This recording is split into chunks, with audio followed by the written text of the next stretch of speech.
Hi everyone, and welcome to our Wednesday encouragement. Hope your week is going great so far. So, question for you dads, what's the strangest gift you've ever received on Father's Day? Or for the rest of you, what's the strangest gift you've ever given your dad on Father's Day? Think about that for a minute and I'll show you one that kind of typifies Father's Day gifts. But I want to take a minute and tell you about a couple things coming up here at Cherry Avenue before we get to our devotional thought. First, those of you who are working or would like to work in our children's ministry and couldn't be there this past Saturday for the training session, we're offering another training session tonight at 6 o'clock. Whether you're brand new to teaching or you've been doing it for years, you'll have a great time and you'll learn a lot. And if you want to volunteer in our children's ministry, you need to be a part of it. You don't need to register, just be there tonight at 6 o'clock. And ladies, today is the deadline to register for our August Ladies Retreat. It's going to be a great weekend and we want you to be a part of it. If you need more information, you can just email Wendy Ellis at the address below. But today is the deadline, so you need to contact her quickly. And mark your calendars for Friday, August 19th for a hilarious evening with comedian Tim Hawkins in Richmond. Purchase your tickets at www.timhawkins.net. And if you use the code word INSIDER, you get 20% off your tickets. And we're going to take the church vans for this great evening of fellowship. We're looking forward to that. Well, it's Father's Day week. Time to get Dad a gift. Now, Mother's Day gifts are always something fairly sentimental. I mean, people usually put time and thought into Mother's Day gifts to make them sweet and special. For example, here's the one my great nieces did for their mom, their grandma, and their great-grandma. Each one of them got one of these. And all the ladies said, "Aw, isn't that sweet, just using their footprint?" Yeah. But Mother's Day gifts and Father's Day gifts generally are different. Father's Day gifts tend to be more like this one. Yeah. Now, the first time I saw that, I thought, wow, dads get so much less respect than moms. And you know, sometimes, unfortunately, there's a reason for that.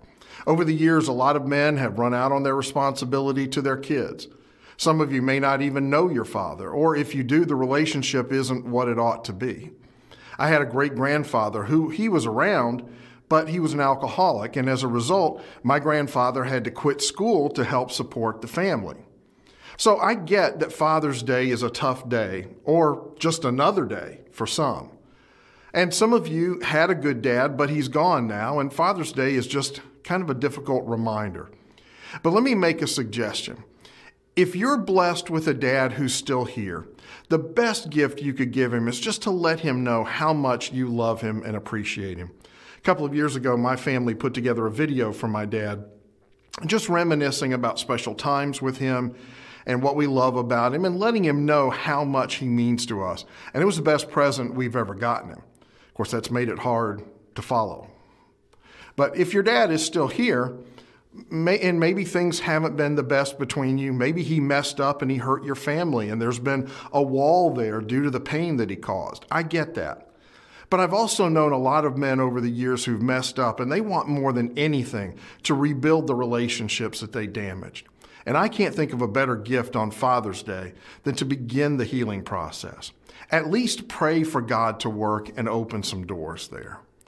And especially if your dad has gone to be with the Lord, can I suggest that if you know a dad who maybe doesn't have his family to be with for whatever reason, that you make a gesture to show him you care and that you're thinking about him. Maybe offer to take him out to lunch or include him with your family celebration or send him a card, something to remind him that he's appreciated and that someone cares. One of the things that God commands us to do is to honor our father and mother. And it doesn't say honor your father and mother as long as they deserve it. Honor your father and mother as long as they're worthy of honor. Because the truth is that we've all fallen short of when it comes to being a parent. There's no such thing as the perfect mom or dad because the only perfect person who ever lived never married. And there's no training session we go through before we become parents. Even Scripture only gives a few basic principles for raising kids. The best we can do is follow Christ as closely as we can and try to learn from the successes and failures of our own parents and pray a lot.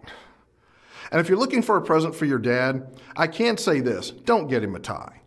And if you thought that t-shirt that I mentioned a few minutes ago was a good idea, let me just say that it's true that most dads would get a good laugh out of it. But before you run off and make one, just remember that most dads would wear it places that would embarrass the snot out of you. I'm telling you, tread carefully and think ahead. Don't give him a shirt like this unless you're prepared for him to show up at your graduation wearing his no buts about it shirt, pointing out to your teachers and your classmates which one is yours and which one is your sister's, and regaling everyone with stories you hoped would never see the light of day.